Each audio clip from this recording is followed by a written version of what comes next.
바울은 고린도 전서를 시작하면서 인사말을 통해서요, 하나님께서 고린도 교회 성도들을 거룩하게 하셨다. 그러면서 성도라고 부르셨다 라고 했습니다. 성도라고 부르셨다. 그러니까 하나님께서 성도라고 부르시니까 우리도 성도라고 부르는 거예요. 거룩하다라고 부르기에는 나나 피차 좀 부족하고 부끄럽지만 하나님께서 성도라 부르셨다고 하니까, 불러주셨으니까 우리도 성도라고 부른다. 거룩하여졌다라고 했죠. 그리고 성도가 교회다. 내가 교회다. 여러분이 교회입니다. 라고 했어요. 그러면서 하나님의 특별한 소유다. 하나님께 소중한 보배다. 이게 지금 말씀의 거울입니다. 말씀의 거울이에요. 그리고 고린도 교회뿐만 아니라 각 처에서, 그러니까 우리까지, 오늘날 우리까지 포함합니다. 각 처에서 이렇게 주의 이름을 부르면서 신앙을 고백하고 하나님께 예배하고 그리고 은혜 보좌 앞에 나와서 기도하는 것을 하나님이 기뻐하시고, 그런 성도들에게 은혜와 평강이 있기를 원하노라 라고 축복했어요.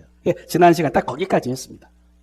오늘은 역시 본론을 시작하기 전에 추가적인 인사말이 이어져요. 그러니까 앞에 부분도 인사말인데 여기도 추가적인 인사말이 이어지는데 볼게요. 4절 한번 읽읍시다. 4절 추가적으로 시작. 그리스도 예수 안에서 너희에게 주신 하나님의 은혜로 말미암아 내가 너희를 위하여 항상 하나님께 감사하노니.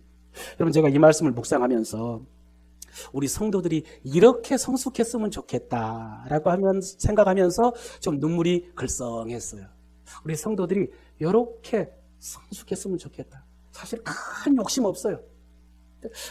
우리 성도들이 일상 속에서 이렇게 살면 정말 좋겠다. 이런 마음이 들었던 거예요. 물론 이제 이게 바울의 모습이에요. 그러니까 욕심이 없다면 이게 거짓말이죠.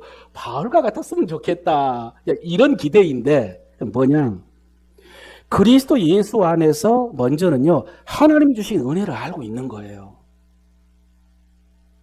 바울이 그 성도들에게 그리스도 안에서 하나님께서 너희에게 주신 그 은혜로 말미암아 감사한다라고 했는데, 진짜 바울은 그리스도 예수 안에서 우리에게 베풀어 주신 하나님의 은혜를 알고 있는 거예요. 이게 물론 성숙이잖아요. 그죠? 이거 알아야 되는 거죠. 그 다음에 두 번째, 너희를 위하여 항상 하나님께 감사한다. 밑줄이 그어지는 거예요. 너희를 위하여 항상 하나님께 감사한다. 이게 성숙이다. 우리 성도들이 일상 속에서 이랬으면 좋겠다. 이거예요, 이거. 여러분, 지난 부활절 설교, 그 설교의 마지막 적용 기억하세요? 마지막 적용. 마지막 적용은요, 고린도전서 15장 58절이었어요. 형제들아, 주의 일에 항상 힘쓰는 자들이 되라. 부활을 쫙 증가한 다음에 그러므로 형제들아, 주의 일에 항상 힘쓰는 자들이 되라. 이는 너희 수고가 주 안에서 헛되지 않는 줄 알미라. 이게 마지막 적용이었어요. 그러면서 조금 더 구체적으로 제가 뭐라고 했냐면, 여기서 주의 일에 힘쓰라고 했는데 주의 일이 여러분 교회 일만은 아닙니다. 교회에서 봉사하는 것이 귀하지만 그보다 훨씬 더 폭이 넓습니다. 주의 일 뭐냐? 라고 하면서 제가요, 내가 받은 하나님의 은혜를 다른 사람에게 나누는 것입니다. 내가 받은 하나님의 은혜를 다른 사람에게 전해주는 것입니다. 내가 받은 하나님의 사랑, 내가 알고 있는 하나님, 그 하나님을 다른 사람에게도 알게 하는 것, 이것이 주의 일이다 그랬습니다. 기억나세요? 예, 여러분, 이렇게 다른 사람이 마음에 있는 것, 이게 성숙이에요. 성숙했으면, 이렇게 성숙했으면 좋겠다. 어떻게? 다른 사람, 바울이요, 너희를 위해서 하나님께 감사한다고 그랬거든요. 그러니까 사도지만, 네, 바울이 사도지만은 그래도 항상 성도들이 마음에 있는 거예요. 이렇게 다른 사람이 마음에 있는 거, 다른 사람에 대한 관심, 다른 사람을 향한 마음이 성숙함. 이게 성숙함이에요. 실제로 여러분, 성숙하지 못한 사람은요, 다른 사람을 위하지를 못해요. 다른 사람에 대한 관심이 없어요. 예, 다 자기 생각에 갇혀 사는 거예요. 성숙하지 못하다, 그냥 미숙하다라고 하잖아요. 미숙하다. 이 미숙한 사람은 다른 사람을 위한다고 하는데 이기적이에요. 사랑한다고 하는데 사랑받는 사람이 힘들어. 왜? 자기를 사랑하는 거거든. 자기 방식대로. 예? 자기 판단대로 사랑하기 때문에 사랑하는데 더 힘들 수가 있는 거예요. 이 미숙함의 특징입니다. 성숙한 사람은 정말 그 사람의 마음을 헤아리고 그 사람의 필요를 채우면서 사랑받았을 때 평안한 거예요. 성숙함이죠. 그럼 어떤 것이 다른 사람을 위하는 것이냐? 다른 사람을 위하는 이 마음이 성숙한 마음이라고 했는데 다른 사람을 위하는 것은 어떤 것이냐? 다른 사람을 어떻게 사랑할까? 역시 말씀 속에서예요. 그럼 방금 말씀에서 너희를 위하여 항상 하나님께 감사하노니 그랬거든요. 여러분 저 문장 이상하지 않아요? 하나님의 말씀이니까 그냥 받아들입니까? 너희를 위하여 항상 하나님께 감사한다. 뭐가 이상합니까? 너희를 위하여 하나님께 감사한다. 너희를 위한다는 것은 고린도 교회 성도들을 위하는 거예요. 그렇죠? 위하는 거죠. 그런데 하나님께 감사하는 것은 하나님의 은혜를 하나님께 감사하는 거예요. 하나님께 감사하는 것이 어떻게 고린도 교회 성도들을 위하는 거냐 이거죠. 이게 단절되는 거 아닌가. 그렇지 않아요, 여러분? 그런 생각 안 드십니까? 예, 정말 그래 문장으로는. 그런데 이 말씀 속에 생략된 사실이 있어요. 생략된 사실. 지금 우리가 고린도전서 1장 지금 편지 초반을 살펴보고 있잖아요. 바울의 서신서 대부분 앞부분은 대부분 비슷해요.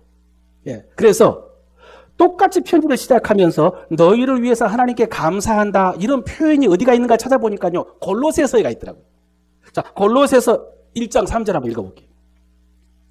뭐가 생략됐나? 시작. 너희를 위하여 기도할 때마다 하나님 곧 우리 주 예수 그리스도의 아버지께 감사하노니. 그러니까 오늘 고린도전서에는 뭐가 생략된 거예요?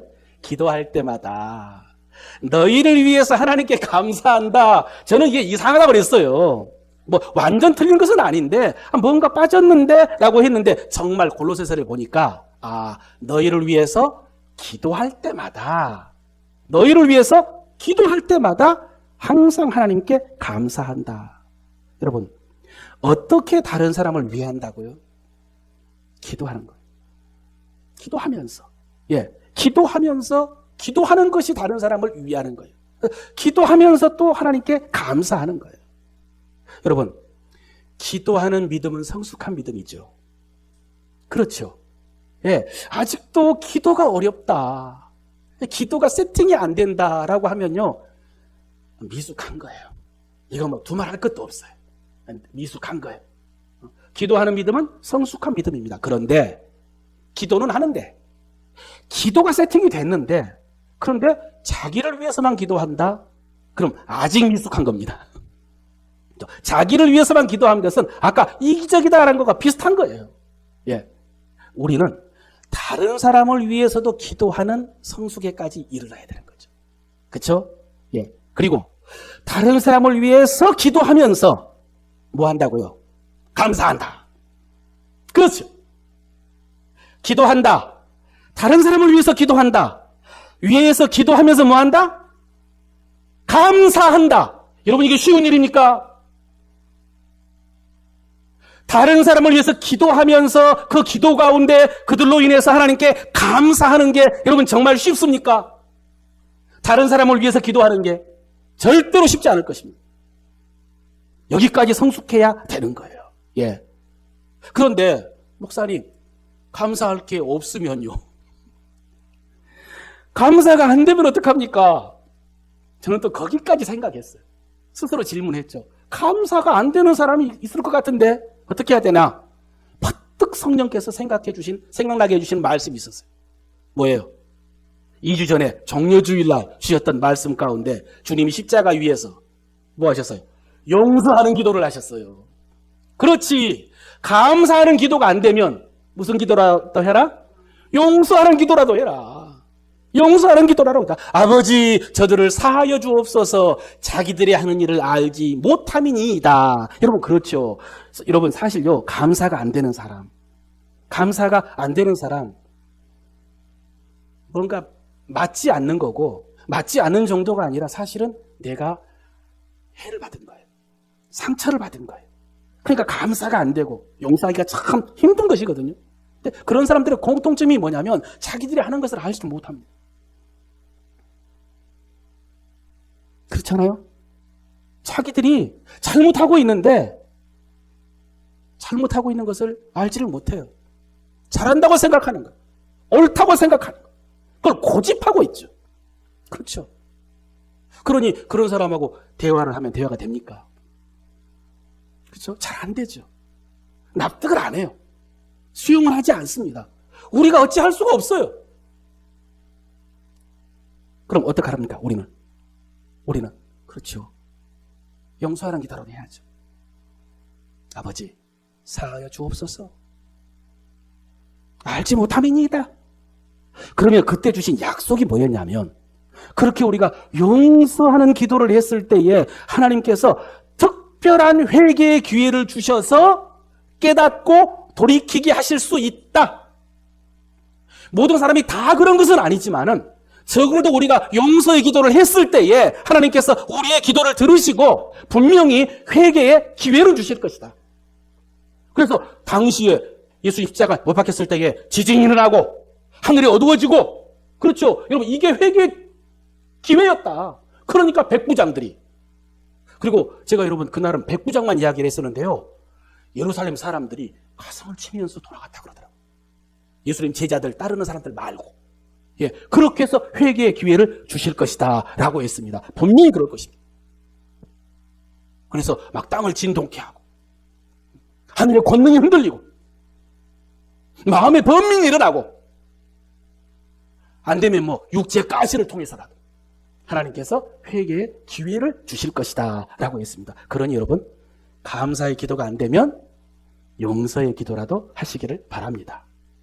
그럼 바울은 구체적으로 무엇을 감사했나?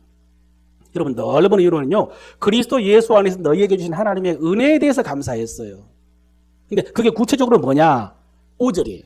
5절. 바울이 고린도 교인들로 인해서 감사했던 거. 자, 찾아봅시다. 5절. 시작. 이는 너희가 그 안에서 모든 일, 곧 모든 언변과 모든 지식에 풍족함으로, 이걸 감사했어요.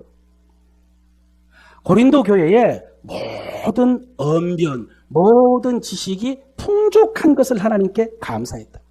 여러분, 여기서 언변, 지식, 이게 이제 성령의 은사를 말합니다. 성령의 은사. 그러니까 언변은요, 말에 관한 은사예요. 여러분, 말에 관한 은사가 많습니다.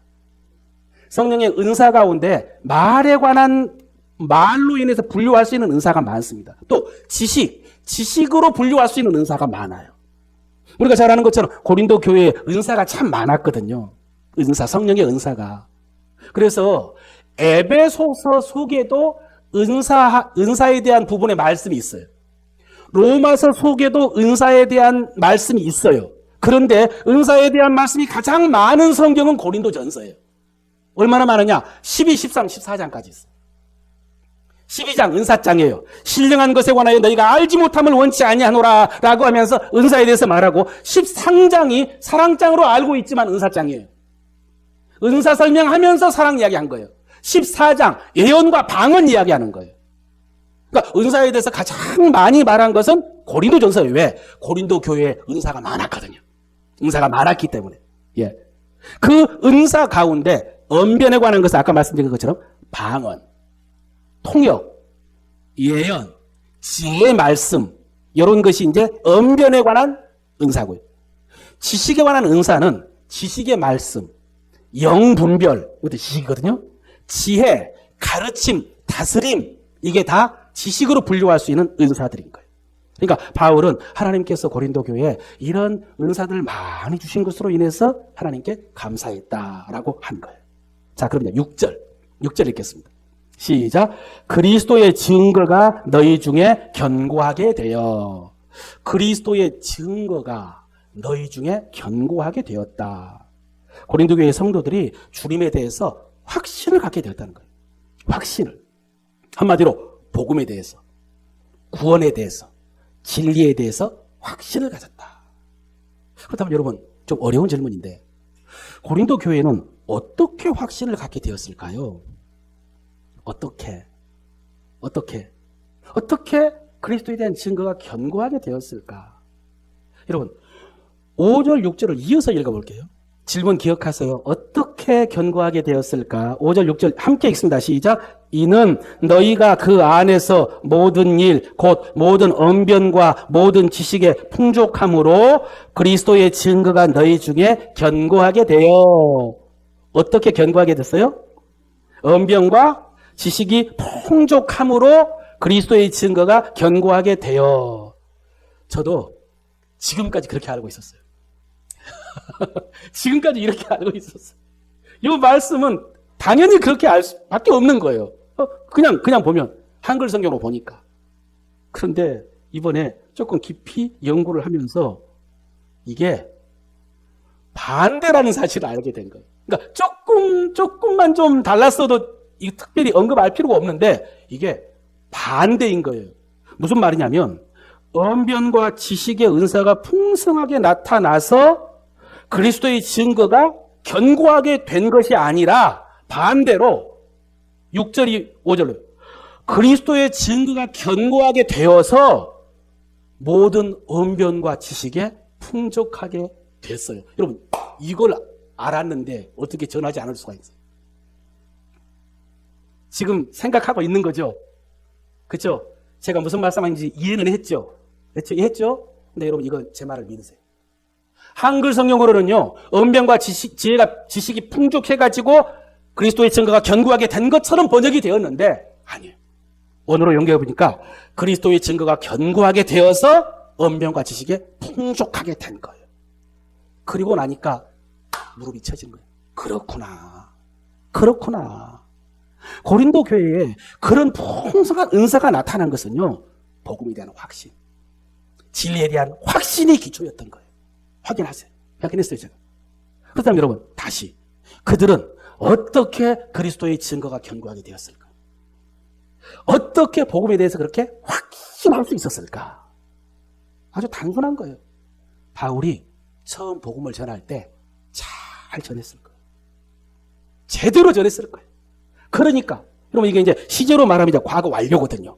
그때 있었던 일이에요. 그때 있었던 일이 지금까지예요. 그때가 한 사건, 바울이 복음 전할 때 그때 확신하게 된 거예요. 그리고 그 위에 지금까지 굳게 서 있었던 것이죠. 바울이 복음을 잘 전했어요. 실제로 여러분, 고린도 교회에 복음을 전한 게 이제 사도행전 19장에 나오는데, 거기 보면은요, 그냥 들으세요. 바울이 하나님의 말씀에 붙잡혀 유대인들에게 예수는 그리스도라 밝히 증언했다고 했어요. 하나님의 말씀에 붙잡혀서 밝히 증거했다라는 성경이고, 또 바울이 고린도에서 1년 6개월을 머물면서 그들 가운데 하나님의 말씀을 가르치니라 그랬어요. 이게 사도행전 19장에 나오는 말씀 그대로예요. 여러분, 이때가 2차 전도 여행 때입니다. 그 전에 바울은 처음에 빌립보에서 복음을 전할 때 자주장사 루디아를 만났죠. 그렇죠? 그 다음에 점치는 여인을 고쳤죠. 빌립보 감옥의 간수의 가정이 죽게 돌아왔죠. 굉장한 사건이었습니다. 그런데 그 빌립보에 오래 머물지 않았어요. 몇 안식일 뿐이었어요. 몇 안식일. 그 다음에 데살로니가에 갔어요. 데살로니가에서는 얼마 동안 머물렀다고 그랬어요? 세 안식일 동안 복음 전하다가 유대인들에게 폭동이 일어나가지고 떠난 거예요. 그 다음에 간 곳이 베레아예요.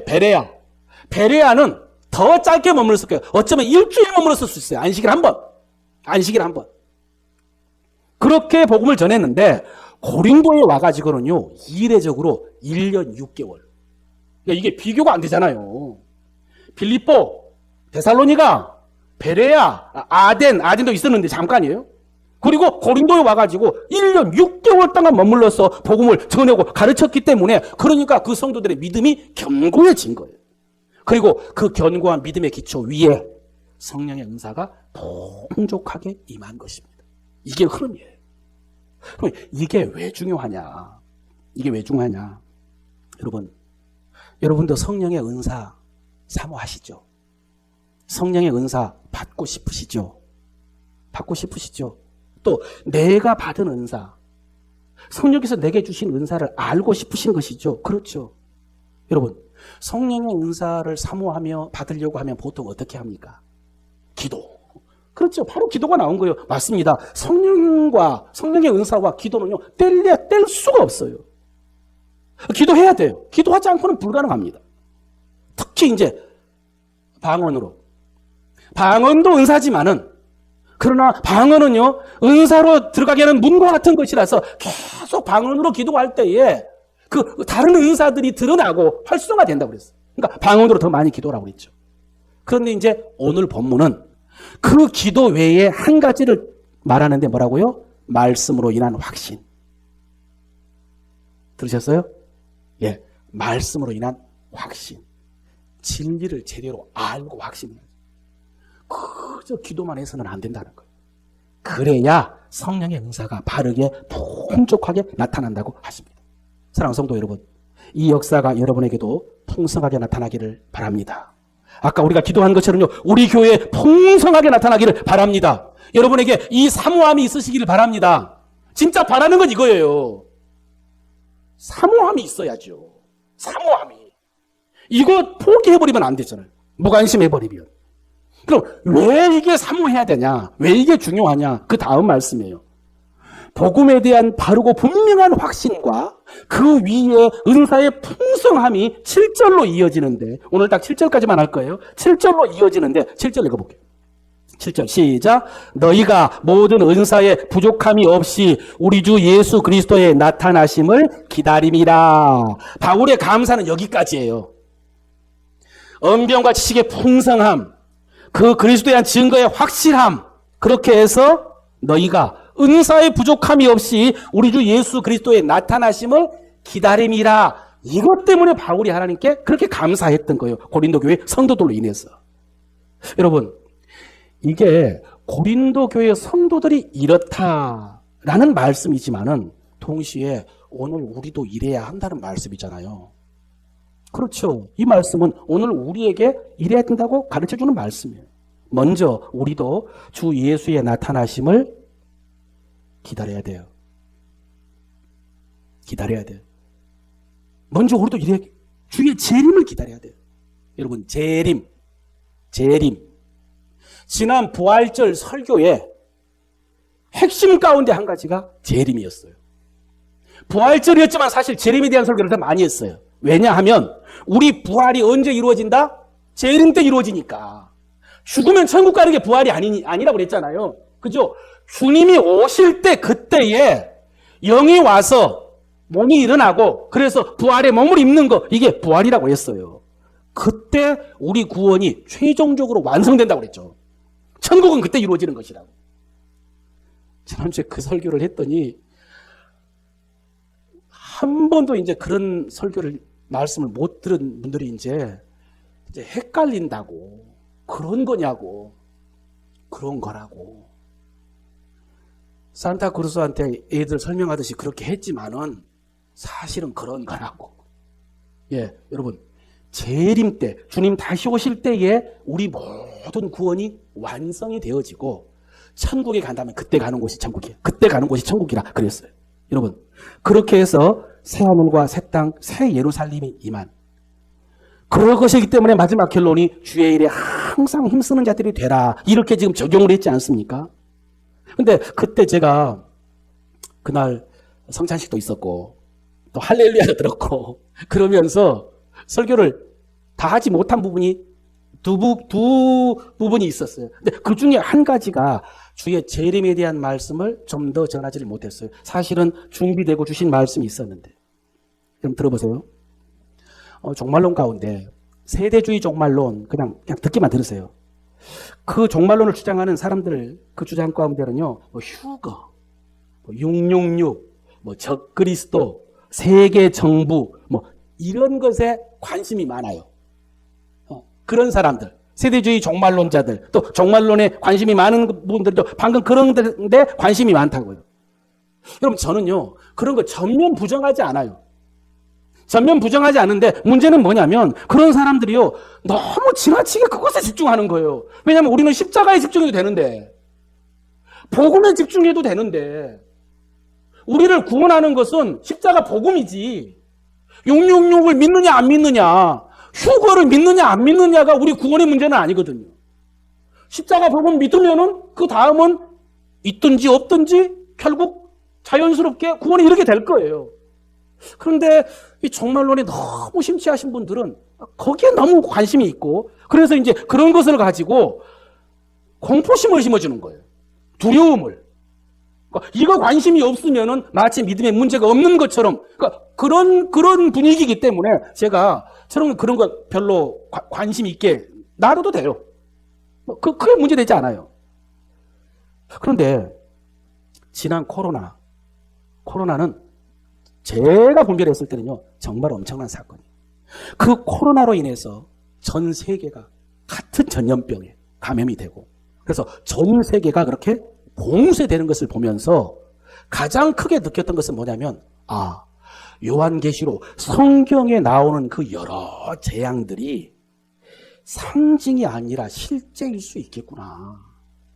제가 완전히 상징이다, 실제가 아니다라고 한 것은 아닌데 역시 그게 중요한 건 아니니까 믿음이 중요하니까 그래서 그냥 덮어놨단 말이에요. 그런데 요한계시록에 보면은요 땅의 생물의 3분의 1이 죽는다 그러고요. 바다가 3분의 1이 피로 묻는다고 하고요.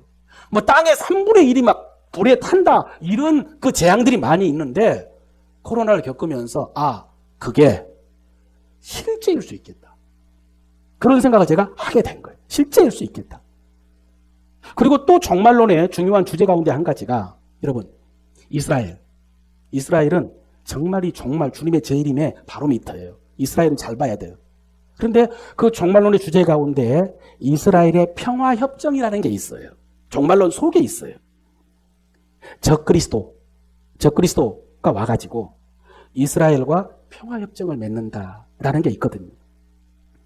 그래서 7년 동안 유지되는데 3년 반 동안은 그 평화협정이 잘 지켜지다가 3년 반 뒤에 이 평화협정을 파기하면서 대환란이 임한다. 이걸 7년 대환란, 종말론 속에서 이렇게 말하는데 그런데 여러분 이스라엘과의 평화협정이라고 하면은 지금 우리가 생각해도 그 대상이 누가 되냐면요 주변에 있는 이슬람 아랍 국가가 되겠죠.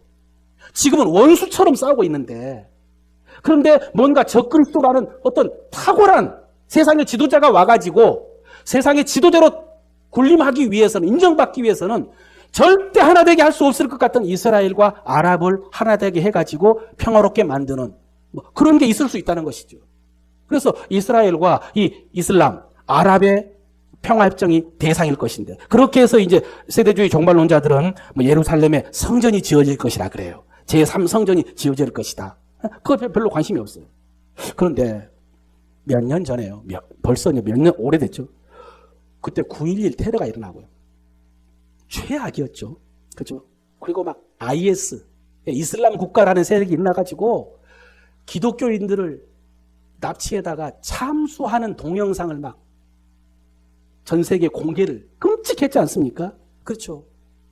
그럴 때 나온 그 영화 문명의 충돌이라는 책에서 문명의 충돌. 문명이라는 것은 결국에는요 기독교 문명과 이슬람 문명이 결국에는 충돌해가지고 그렇게 해서 아마 3차 대전이 일어날 것이다. 인류가 망하면 이것 때문에 망할 것이다. 그런 이론이었거든요. 그런 분위기였다고요.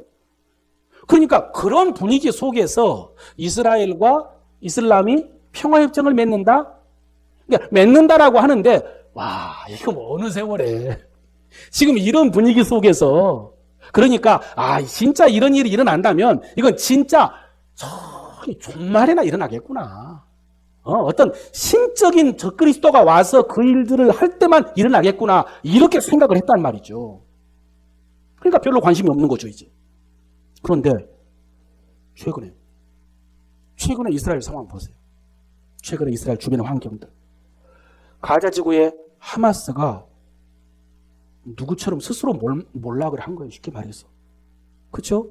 이스라엘 괜히 그 학살하러 들어가가지고 스스로 몰락을 자초한 것이지 않습니까? 그리고 레바논의 헤즈볼라는요. 레바논 정규군은 아니거든요. 레바논의 군대는 아닌데 이 무장 세력이요. 레바논의 정부 군부보다 더 세요. 그들이 위에서 이스라엘을 내려다보면서 항쟁한다고 했는데 그 헤즈볼라 그냥 쉽게 몰락해버렸어요. 아무것도 아니었어요. 종이 호랑이였어요.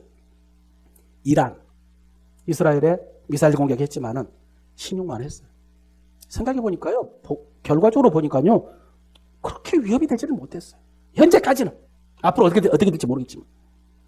최근에 가장 미스터리가 뭔지 아세요? 이스라엘 주변에서? 시리아 독재 정권이 도망가 버렸어요. 여러분 그거 아셔야 되잖아요. 시리아 독재 정권이 도망가 버렸다고요. 그래서 시리아가 쉽게 말해서 정부가 전복돼가지고요. 새로운 정부가 들어왔어요. 스스로 몰락한 거예요. 스스로. 여러분 시리아는 성경 속에서 계속 이스라엘과 연관이 있던 그런 나라예요. 수리아, 아람 이게 다 시리아거든요. 그 시리아가 몰락을 해버렸어요. 갈릴리 위에서 대포를 쏘면은 시리아에 대포를 쏘면 미사일까지도 필요 없어요. 대포를 쏘면 그냥 갈릴리에 떨어질 정도로 이스라엘에게 위협이 되었는데 시리아가 몰락을 해버렸어요. 그리고 이번에 하마스와의 전쟁 속에서 나타났지만요. 주변에 있는 이집트, 요르단, 사우디아라비아 대표적인 나라들이요. 이스라엘이 가자 지구에 팔레스타인 사람들을 그렇게 공격을 해도 크게 요동하지 않았어요. 협조하지 않았어요. 그리고 이스라엘과 평화협정 맺을 날을 준비하고 있어요. 국교 수립할 날을 준비하고 있다고요. 이런 환경들이 지금 조성되고 있어요. 아까 9.11 테러, IS, 문명의 충돌 이런 때하고는요. 이게 시간이 너무 단축되어 버린 거예요. 거짓 평화협정이 종말론의 주제라니까요. 평화협정이. 그런데 그게 가시권에 들어온 느낌이에요. 지금. 그런데 된다는 이야기는 아니지만 또 한 가지 이 세대주의 종말론에서 중요한 주제가 적그리스도거든요. 적그리스도. 여러분 자세히 설명은 안 할게요. 주님이 공중에 재림할 때 이 땅에서 믿는 성도들은요 공중으로 들림을 받는데요. 이게 이제 휴거라는 거예요. 휴거. 1차적으로. 그렇죠? 그럼 이제 이 땅에는 그리스도인 믿는 성도들이 한 명도 남지 않는 거예요. 그때 적그리스도가 화려하게 등장을 해가지고 이스라엘과 평화협정을 맺고 그렇게 해서 뭐 성전을 짓는다고 해요. 예. 그리고 세계는 단일 정부를 구성을 하고 그러다가 3년 반이 지난 다음에 협정을 파괴를 하고 그러면서 뭐 경제적으로 뭐 매매를 못하게 하고 짐승의 표를 받지 않으면 매매를 못하게 한다 그러고 그렇게 해서 자신을 숭배하게 하고 그러다가 7년이 지난 다음에 이제 주님이 이 땅에 재림해가지고 세상을 심판하신다. 이게 이제 세대주의 종말론자들의 그 시나리오거든요. 주장이거든요. 이 과정 속에서 이제 짐승의 표가 핵심인데 이게 옛날에는 뭐 바코드가 나오니까 이제 바코드가 뭐 666이다. 짐승의 표다. 나중에는 뭐 신용카드, 이거 신용카드 쓰면 안 된다. 왜냐하면 지금은 쓰기 편하지만 나중에는 이거 없으면 생활 못하게 되는데 이게 짐승의 표가 될 것이다. 지금은 이제 뭔가 뭐 또 몸에다 칩을 심은다고. 그래서 이 칩을 절대 받으면 안 된다. 이 칩 받으면 구원 못 받는다. 막 이렇게 주장을 하고 있는 거예요. 예, 같은 맥락이에요. 그런데 여러분, 이런 이야기들이 나온 지가 200년이 넘었어요. 그러니까 뭐 칩이나 바코드나 신용카드가 나온 지는 200년이 있다는 건 아니지만은 이런 종말론의 시나리오가 나온 지가 200년이 넘었다고요. 예. 그래서 이 시나리오를 이런 형태의 종말에 대한 그 시나리오를 믿는 사람도 있고 믿지 않는 사람도 있어요. 안 믿는 사람은 안 믿는 거고 또 저처럼 그냥 뭐 믿거나 말거나 뭐 그게 중요한 건 아니니까 믿음에 굳게 서 있으면 되는 거니까 이런 사람도 있는데 근데 만약에요 어느 날 갑자기 아까 말씀드린 것처럼 휴거 주님이 공중에 재림하고 성도들이 공중으로 들림을 받았어요. 그래서 싹 사라져버렸다. 그러면 이 땅에 남아있는 사람들은 어떻게 될까요? 어떻게 될까요? 이 땅에 남아있는 사람들은 싹 사라지고 나면은 그때 그 이야기가 사실이었구나. 이런 생각 안 하겠어요? 200년이 넘는다니까 이 이야기 나온 지가. 이걸 복음 전하는 사람이 많고 지금도 유튜브에 가득해요. 이런 내용이. 그런데 정말 그런 일이 싹 사라져버렸어요. 그럼 일어나면은 이 땅에 남은 사람들은 구원 못 받은 사람들이야. 일단 1차적으로. 그런데 그 사람들도 이제 그때 했던 그 이야기가 사실이구나. 이렇게 이해를 하겠죠. 여러분, 그러면은 그 시나리오 속에 이어지는 게 이제 적그리스도가 거짓 협정을 맺는다죠. 평화협정을. 이스라엘이 이 평화협정 맺을까요?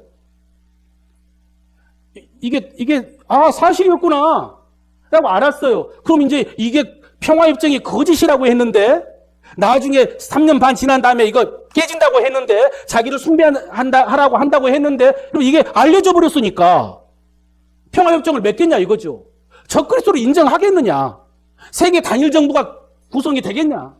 만약에 정말로 뭔가 베리칩을 씹는다거나 아니면 뭐 바코드를 받는다거나 뭐 이렇게 하라고 했을 때 사람들이 이걸 받겠느냐? 왜? 지금까지는 믿지 않았는데 만약에 성도들이 다 올라가 버린 다음에는 이제 여기서부터는 이제 견디는 자가 구원받는 거다 이거 이제 저 적그리스도를 받아들이지 않고 이제 복음을 믿어야 구원을 받는데 지금까지 기회는 다 놓쳐버렸어요.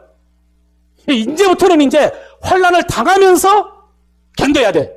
그래야 마지막에 구원받을 수 있다 라고 하면서 견디지 않겠느냐 뭐 이런 생각을 하는 거죠. 여러분 그럴 수가 있겠죠. 다 알려져 버렸다. 그런데 제가 왜 이 말씀을 자세히 드리냐면 지난 사순절 기간 동안에 성경을 읽다가 그동안에도 알았지만은 조금 더 분명하게 알게 된 말씀이 하나 있어요. 읽게요. 데살로니가후서 2장 6절 7절이에요. 너희는 지금 그로 하여금 그의 때에 나타나게 하려 하여 막는 것이 있는 것을 아나니 불법의 비밀이 이미 활동하였으나 지금은 그것을 막는 자가 있어 그 중에서 옮겨질 때까지 하리라. 여러분 이 말씀이요 정확하게 적그리스도에 대한 말씀이에요. 그로 하여금 그의 때에 나타나게 하려 하여 이게요 적그리스도라고 하여금 적그리스도가 나타나야 할 때 그때에 나타나게 하려고 지금은 그를 막는 자가 있다. 여러분 그 말씀이에요. 적그리스도에 관한 말씀이죠. 종말에 관한 말씀이죠. 여러분 적그리스도가 나타나는 것을 막고 있는 자가 있대요. 막고 있는 자가. 그런데 때가 되면 그의 때에 나타나게 하기 위해서 막는 자가 어떻게 된다고 했어요? 옮겨진다고 그랬어요.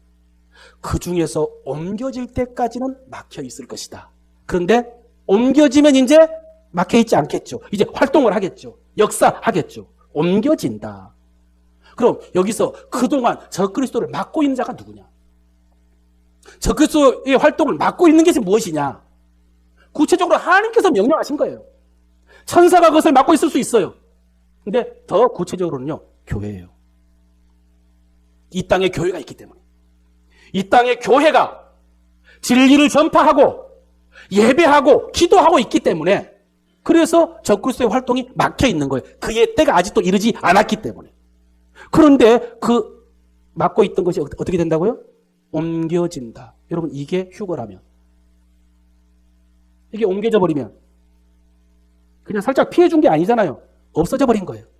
이게 휴거라면 그러면은 이제 그 다음부터는 적그리스도가 마음대로 활동한다고 그랬잖아요. 활동한다. 앞에서 제가 뭐라고 했어요? 만약에 갑자기 휴거돼 가지고 성도들이 없어져 버렸다. 그러면은 남은 자들이 지금까지는 믿지 않았는데 이게 엄청난 일이 났구나 라고 하면서 그때 말했던 그것이 사실이었구나 라고 하면서 이제 뭔가를 알고 그래서 제 생각에는 적그리스도를 영접하지 않을 것이고 짐승의 표를 받지 않을 것이고 세계정부에 관여하지 않을 것이고 또 평화협정에 가담하지 않을 것이고 제가 그렇게 말씀드렸잖아요. 그런데 교회가 싹 사라지고 나면 그럼요 이 땅에는요 성령님도 안 계세요. 이 땅에는 믿는 성도도 없고 교회도 없고 성령님도 안 계시면 그러면요 남아있는 사람들은요 아무것도 몰라요. 지금은 진리를 아는 분들이 여기 있는 거예요. 성령의 사람들이 여기 있으니까 이 땅에 다 아는 것 같지만 교회가 옮겨지고 나면 이 땅에는요 진공 상태처럼요 진리에 대한 지식이 무지가 돼버리는 거예요. 그러면 아까 그 일들이 그렇게 이루어질 수도 있는 거 아니에요? 그렇잖아요. 이제 마지막이 이 전천년설 주장하는 세대주의 종말론자들에게 이제 이스라엘 구원을 위한 것인데 어쨌든 이스라엘을 구원받을 것이다 라고 하는데 여러분 지금 제가 드리는 이 말씀이 이런 세대주의 종말론 전천년설에 대해서 관심을 가지라는 말씀이 아니고 정말로는 지금 현실 속에서 이루어질 수 있고 주님의 재림은 정말 얼마 남지 않았다는 말씀입니다. 이 말씀이에요. 아까 그 이야기는 너무 중요하게 듣지 마세요. 정말 얼마 남지 않았어요. 그래서 우리가 주님을 정말로 기다려야 되는데, 그런데 그냥 기다리기만 하면 되는 것이 아니에요. 어떻게 기다려야 돼요? 어떻게? 주의 일에 항상 힘쓰는 자들이 되라 그랬거든요. 이게 우리 기다리는 자세예요. 주의 일에 항상 힘쓰면서 기다려야 되는 거예요. 자, 여러분, 그 주의 일 어떻게 감당합니까?